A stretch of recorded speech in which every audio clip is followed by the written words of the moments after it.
और उन बलों के व्यवहार कैसे होते हैं, कहाँ कैसे लगते हैं, कुछ एग्जाम्पल भी आपको बताए थे। अब आज हम पढ़ रहे हैं इसके आगे वैद्युत क्षेत्र के लिए। तो वैद्युत क्षेत्र में क्या होता है, एक आवेश लेते हैं जिसके चारों ओर एक क्षेत्र उत्पन्न होता है। यह हमने आवेश लिया और इसकी चारों ओर में एक बॉर्डर लाइन आपको समझने के लिए बनाया है। ये और एक परीक्षण आवेश होता है। परीक्षण आवेश का मतलब है कि वह क्या करे, उस आवेश के बारे में जानकारी प्राप्त करे, उस आवेश द्वारा लगने वाले बलों के बारे में आपको बता सके, यानी कि केवल वो आकलन करने का काम करे, बल्कि उसका कोई प्रभाव उस क्षेत्र पर या वैद्युत बल पर नहीं होना चाहिए। तो ऐसे आवेश को हम परीक्षण आवेश कहते हैं। अक्सर हम इकाई धन परीक्षण आवेश का यहाँ पे प्रयोग करते हैं। इसलिए ध्यान देना, जब हम किसी दूसरे आवेश को यहाँ पर हम लेकर रखेंगे, Q नॉट मान लो, इस आवेश का नाम हमने क्या दिया था, परीक्षण आवेश। इसका नाम दिया था परीक्षण आवेश। अपने ध्यान में पहले हमने क्या लिया, स्रोत आवेश। स्रोत आवेश के कारण क्या हुआ, इसके चारों ओर एक क्षेत्र बना, ठीक है। और इसमें हमने किसको लाया, एक दूसरे परीक्षण आवेश को लाया है। तो जब किसी आवेश के पास हम किसी दूसरे आवेश को लेकर आते हैं तो वह किसका अनुभव करता है, वैद्युत बल का अनुभव करता है। किसका अनुभव करता है, वैद्युत बल का अनुभव करता है। और इसी के आधार पर अब परिभाषा बनेगी। ध्यान देना, इस आवेश के कारण इस पर लगेगा एक वैद्युत बल लगेगा, Fe, यह वैद्युत बल लगेगा। कितना बल लगेगा वह इस क्षेत्र पर निर्भर करेगा। इसलिए जो परिभाषा बनता है वो क्या बनता है, ध्यान देना, किसी बिंदु स्रोत आवेश के चारों ओर, किसी बिंदु स्रोत आवेश के चारों ओर का वह क्षेत्र जिसमें कोई अन्य आवेश वैद्युत बल का अनुभव करता है। फिर ध्यान देना, किसी बिंदु स्रोत आवेश के चारों ओर का वह क्षेत्र जिसमें कोई अन्य आवेश वैद्युत बल का अनुभव करता है, उसे हम कहते हैं वैद्युत क्षेत्र। क्या कहते हैं, वैद्युत क्षेत्र। ध्यान देना, परिभाषा क्या है, किसी बिंदु स्रोत आवेश के चारों ओर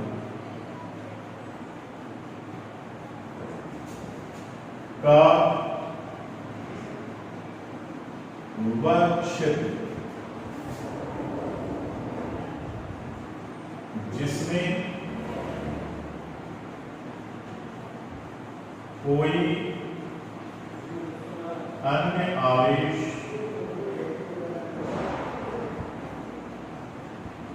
वैद्युत बल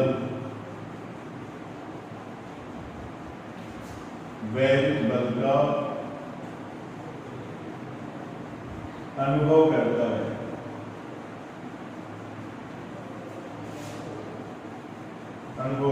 है। वैद्युत क्षेत्र कहलाता है। वैद्युत क्षेत्र कहलाता है। ये उत्तर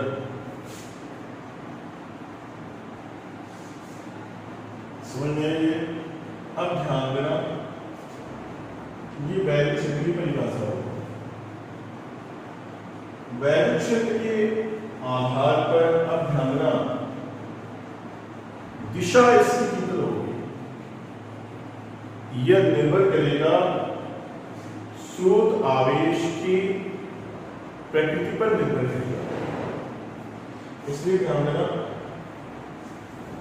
दिशा की बात करते हैं कि वैद्युत क्षेत्र की दिशा किधर हो सकती है।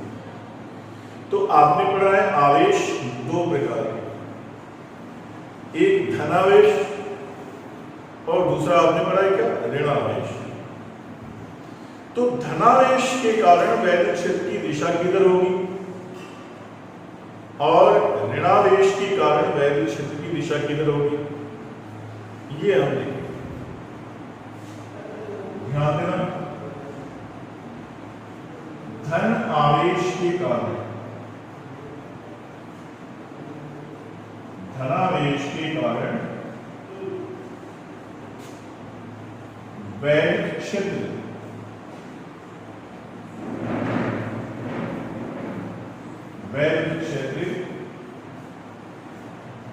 की दिशा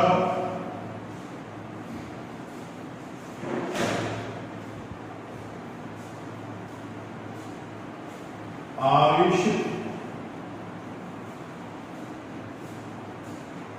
पृष्ठ के लंबवत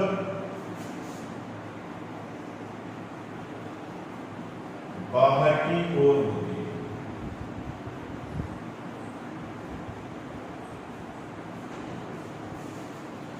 यदि ये धनावेश है तो इसकी दिशा बाहर की ओर।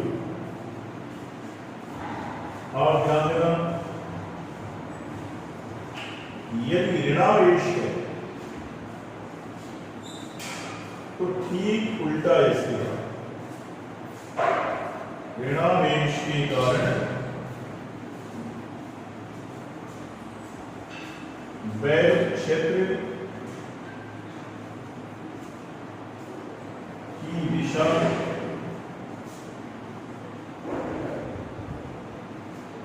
आवेशित पृष्ठ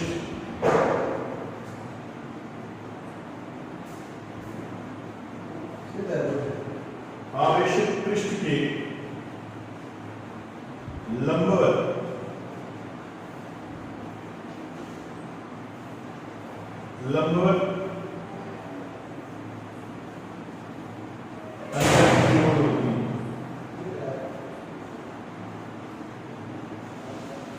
ये वैद्युत क्षेत्र की दिशा कैसे निर्धारित की जाती है, इस प्रकार से इसको देखते हैं। यदि मान लो ये आवेश यदि ऋणात्मक होता तो इस आवेश पर जो बल अनुभव होता वो आकर्षणात्मक होता। इसलिए वैद्युत क्षेत्र की दिशा किधर होती, अंदर की ओर होती। यहां पर ध्यान रख, ये बातें आपको ध्यान में रखनी जरूरी है, क्योंकि दिशाओं के आधार पर ही हम ये परिकल्पना कर सकते हैं आगे कि कहां वैद्युत क्षेत्र जुड़ेगा और कहां वैद्युत क्षेत्र की तीव्रता निकालेंगे तो उसको घटा करके निकालेंगे। इसलिए फिर एक बार ध्यान देना कि स्रोत आवेश और परीक्षण आवेश, स्रोत आवेश की जो मात्रा आप लोगे तो स्रोत आवेश वह आवेश होगा जिसके कारण वैद्युत बलों का, वैद्युत क्षेत्रों का अध्ययन किया जाए। वह स्रोत आवेश जिसके कारण वैद्युत बल उत्पन्न होते हैं जिसके कारण वैद्युत क्षेत्र उत्पन्न होते हैं, उसको हम कहते हैं स्रोत आवेश। लेकिन परीक्षण आवेश वह बिंदु आवेश होगा जो बिना प्रभावित किए किसी स्रोत आवेश के प्रभावों का अध्ययन करने में सहायक है, उसको हम कहते हैं परीक्षण आवेश। इसलिए ध्यान देना, स्रोत आवेश वह आवेश जिसके कारण वैद्युत क्षेत्र या वैद्युत बल या वैद्युत विभव इनका हम अध्ययन करें। ध्यान देना, स्रोत आवेश किसे?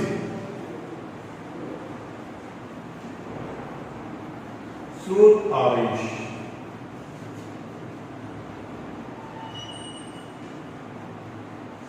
वह आवेश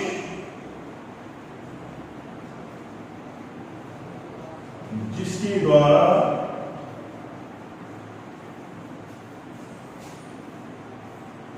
वैद्युत क्षेत्र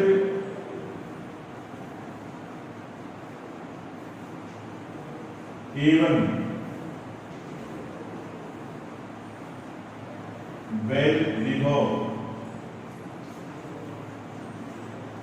उत्पन्न होते हैं।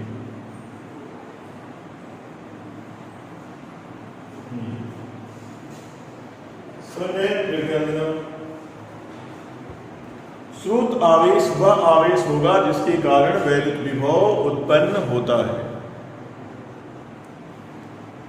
और परीक्षण आवेश क्या होता है?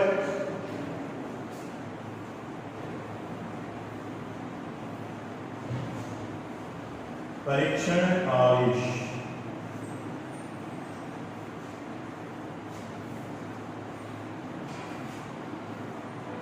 वह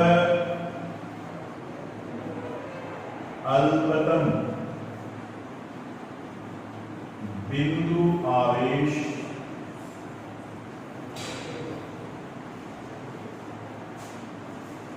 जिसका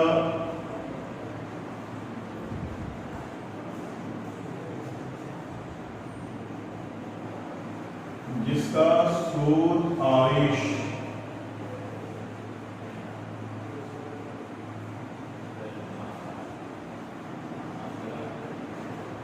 का स्रोत आवेश जिसके द्वारा स्रोत आवेश के प्रभावों का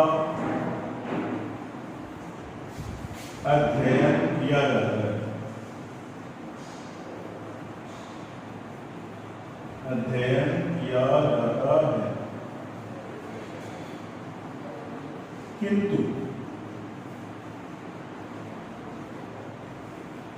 इसका इस आवेश का अपना कोई प्रभाव नहीं होता।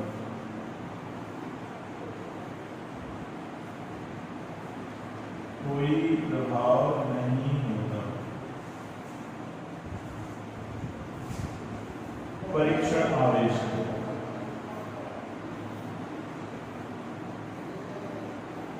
परीक्षण आवेश क्या है? तो यह परीक्षण आवेश की बात हो गई। अब आगे चलते हैं, ध्यान देना।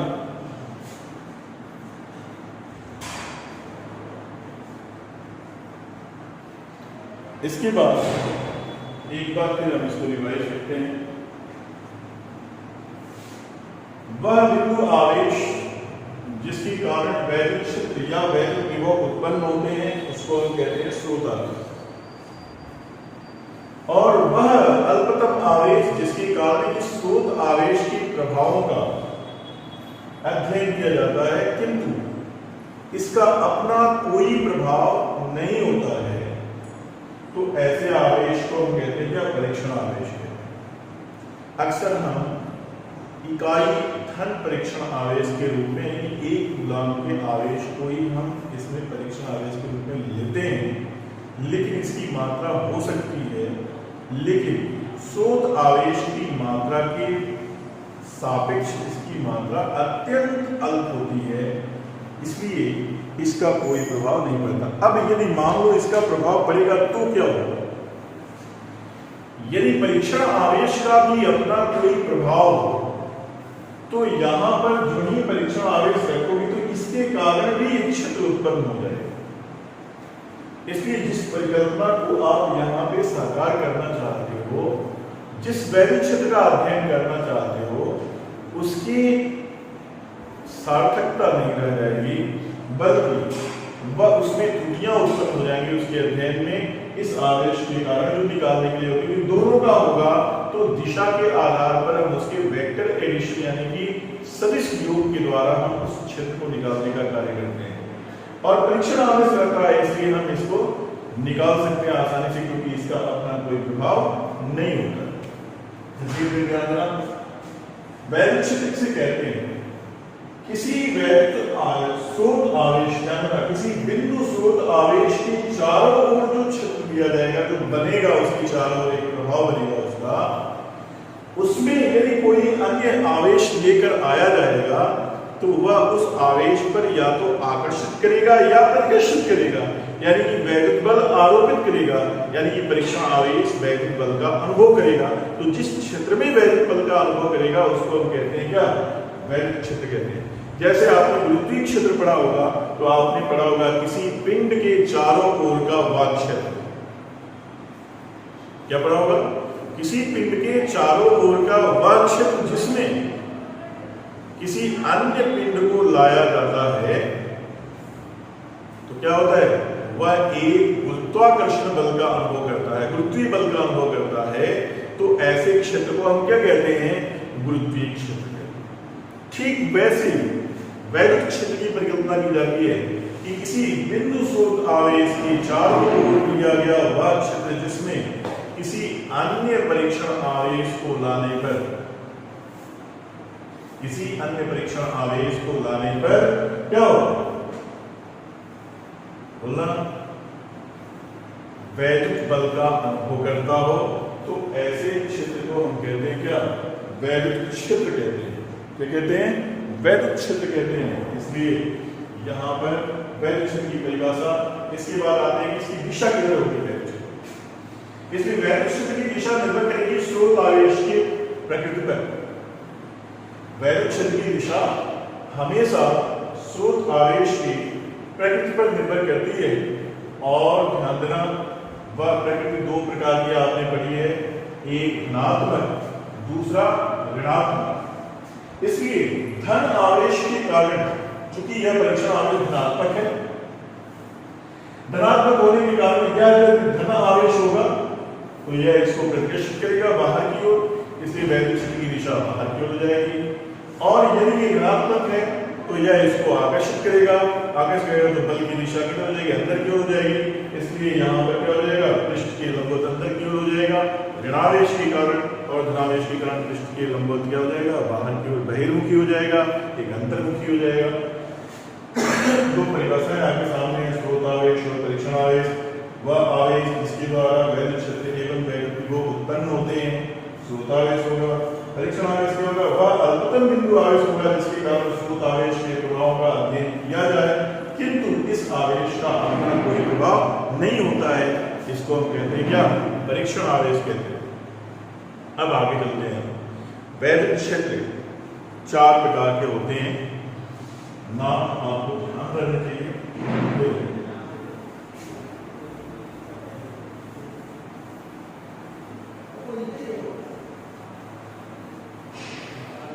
वैद्युत क्षेत्र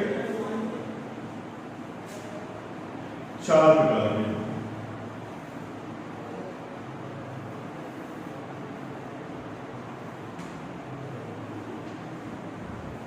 पहला जो होगा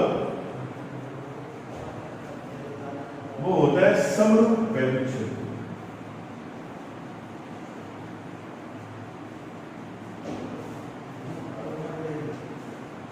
समरूप वैद्युत क्षेत्र दूसरा जो होगा असमरूप वैद्युत क्षेत्र।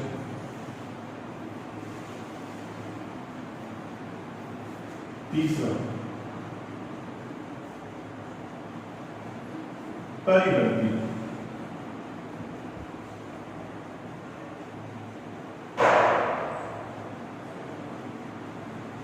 और चौथा अपरिवर्ती।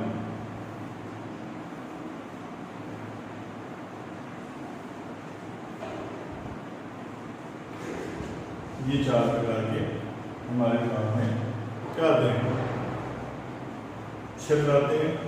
समरूप हर जगह समान, असमरूप भिन्न भिन्न हो, परिवर्ती बदलता हो, अपरिवर्ती बदलता नहीं स्थितियों के अनुसार। तो इस प्रकार से यहाँ पे चार प्रकार के वैद्युत क्षेत्र। अब आगे देखते हैं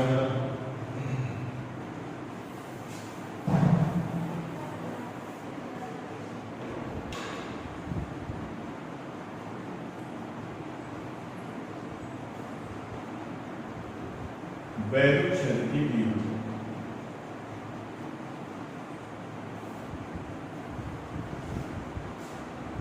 वैद्युत क्षेत्र की तीव्रता। हम आपसे बात करते हैं पहले गुरुत्वीय क्षेत्र की तीव्रता। गुरुत्वीय क्षेत्र की तीव्रता आपने पढ़ी हो कि किसी भी गुरुत्वीय क्षेत्र में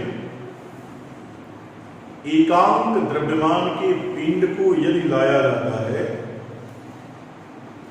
तो वह जितने गुरुत्वाकर्षण बल का अनुभव करता है उसको हम कहते हैं गुरुत्वीय क्षेत्र की तीव्रता। तीव्रता का मतलब होता है स्ट्रेंथ। स्ट्रेंथ कैसा? उसकी शक्ति से। शक्ति कैसा? कितनी शक्ति के साथ वह किसी अन्य आवेश को आकर्षित करता है या कितनी शक्ति के साथ वह किसी अन्य आवेश को प्रतिकर्षित करता है, यह उसकी तीव्रता होगी। अब ध्यान देना, यदि मान लो आपने चुंबक देखा होगा तो चुंबक जब रखते हैं यहां पे तो उसके चारों क्षेत्र बनता है, जिसमें किसी लोहे के टुकड़े को लाते हैं तो आकर्षित कर लेता है। यह क्या है? उस क्षेत्र की तीव्रता है, उस चुंबक का आकर्षणात्मक प्रकृति है, उसकी स्ट्रेंथ है, पावर है कि कितना है। अब ध्यान देना इसमें, तो जितना बड़ा चुंबक आप लोगे उसके कारण स्ट्रेंथ तीव्रता उतनी ज्यादा है, और जितना छोटा लेते हो उतना ही कम हो जाता है। ठीक उसी प्रकार से पिंड जितना बड़ा होता है उसका आकर्षणात्मक शक्ति उतनी ही ज्यादा होती है। जैसे आप एक पिंड हो, जब आप देखते हो कहीं से कूदते हो तो क्या बीच में धीरे धीरे आते हो?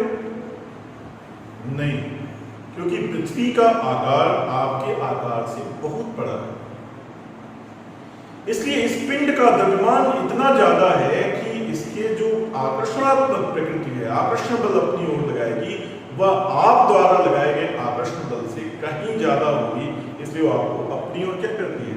तेजी से खींचती है, या उस क्षेत्र की तीव्रता अधिकतम होती है। इसलिए यहां भी ध्यान देना, किसी एकांक द्रव्यमान के पिंड को गुरुत्वीय क्षेत्र के अंदर किसी बिंदु तक लाने में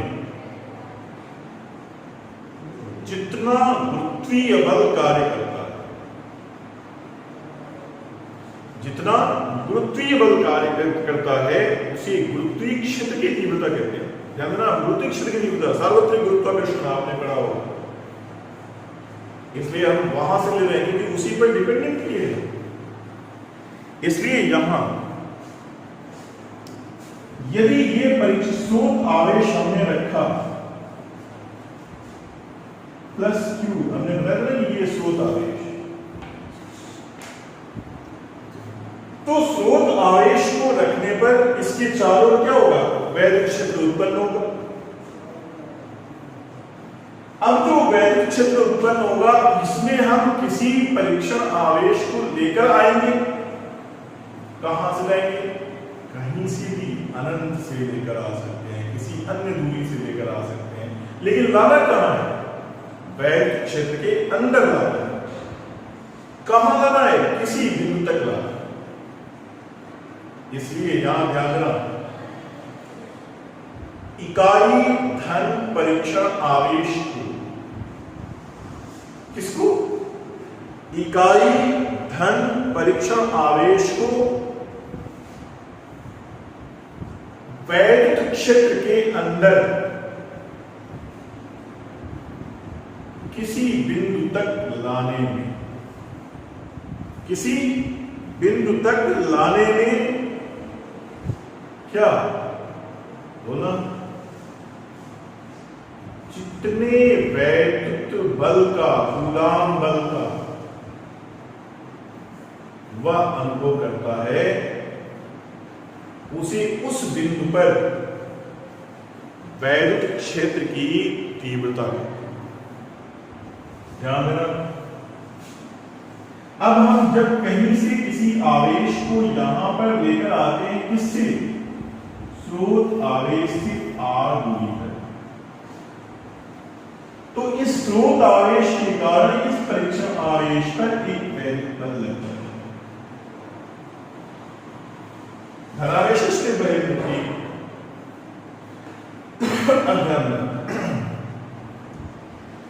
जब एकांक हो, क्यू नॉट आवेश है इसलिए Fe लगा, जब एकांक होगा तो Fe अपान क्यू नॉट हो जाएगा। इसलिए ध्यान रहा, हम लिखते हैं फिर एकांक धन परीक्षण आवेश,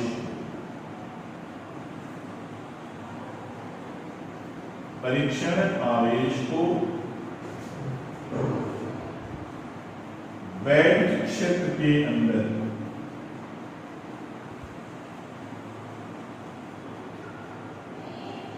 इसको आप लिख सकते हैं अनंत से, कहीं से लेकर आए वैद्युत क्षेत्र के बाहर से, तो अनंत से एकांक धन परीक्षण आवेश को वैद्युत क्षेत्र के अंदर किसी बिंदु तक लाने में, किसी बिंदु तक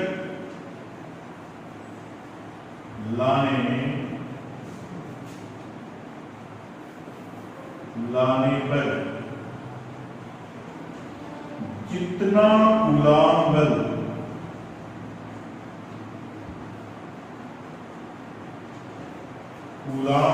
कार्य करता है,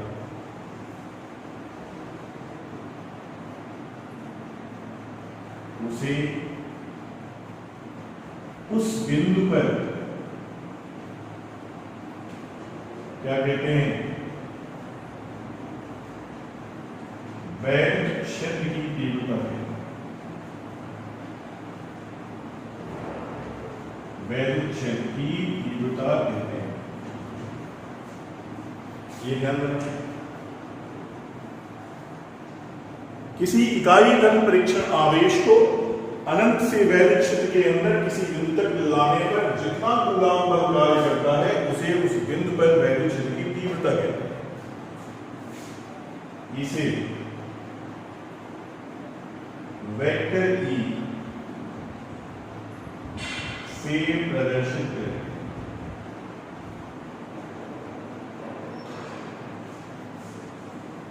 इसे प्रदर्शित करें, वेक्टर ई से प्रदर्शित करें। अब ध्यान रखना, इसका मतलब जब वेक्टर ई से प्रदर्शित कर रहे हैं तो यह क्या है, एक सदिश राशि, यह एक सदिश राशि। अब यहां पर क्या लिखेंगे, यदि Q नॉट परीक्षण आवेश को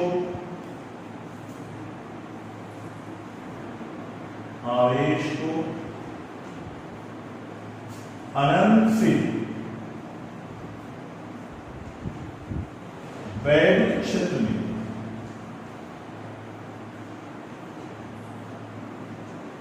किसी बिंदु तक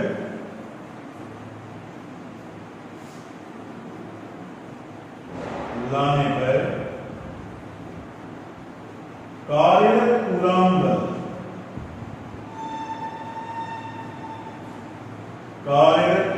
बल वेक्टर FeO या वेक्टर F0 हो निर्वात में है, तो उस बिंदु पर वैद्युत क्षेत्र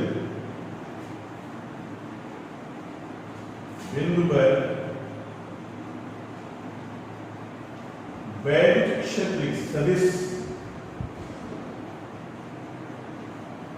वेक्टर E बराबर limit Q0 tends to 0 vector Fe upon Q0 ये हो जाएगा। अब ध्यान देना, इतना हो जाएगा तो मात्रक कितना निकलेगा, तो मात्रक भी आपके सामने समझ में आ रहा होगा। मात्रक इसका निकलेगा न्यूटन। मात्रक हो गया बल का मात्रक न्यूटन, आवेश का मात्रक कूलॉम, इसलिए इसका मात्रक हो गया न्यूटन प्रति कूलॉम। अब जानना है इसका बीमा कितना होगा, तो बीमा देखो, बल की बीमा हो जाएगी ऊपर, बल की बीमा बटे आवेश की बीमा, ये निकालने का तरीका है। बराबर बल की बीमा आपने 11th में पढ़ी है, M1L1 T-2 और आवेश की बीमा धारा गुणे समय होगा। इसको ऊपर करेंगे तो ये की पे घात 1 है, ऊपर जाके इसमें जुड़ जाएगा, यह बनेगा M1L1 T-3A-1। तो ये वैद्युत क्षेत्र की तीव्रता निकालने के नॉर्मल सूत्र बताए हैं। अब हम इसमें टिपिकल चीजों को फिर आगे के क्लास में आपको बताएंगे, इसको आप तैयार कीजिएगा। धन्यवाद।